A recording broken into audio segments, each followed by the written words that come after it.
কৈখালী নামটা শুনলেই আমাদের মনে ভেসে ওঠে চেনা এক জায়গার ছবি।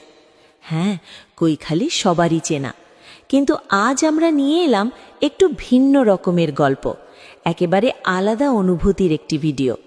প্রতিদিনই আমরা দেখি নানান জায়গা থেকে নানান মানুষ আসে, কোথাও মেলা, কোথাও গান, কোথাও বিনোদন।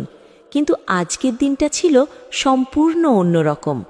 আজ এখানে কেউ প্রকৃতির সৌন্দর্য দেখতে আসেনি, কেউ ঘোরাঘুরি করতেও আসেনি। আজ সবাই এসেছে একজন আরেকজনকে দেখতে। আজ মানুষই ছিল সবচেয়ে বড় আকর্ষণ। স্কুলে হয়েছে সরস্বতী পূজা, আর সেই উপলক্ষেই কৈখালী যেন বদলে গিয়েছিল এক মিলন মেলায়।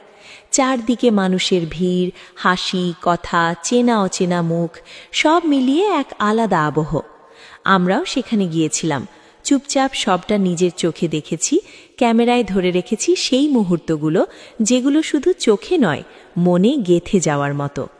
এই ভিডিওতে নেই সাজানো প্রকৃতি, নেই কৃত্রিম চমক, আছে বাস্তব মানুষ, বাস্তব অনুভূতি, আর কৈখালীর এক অন্যরকম ছবি।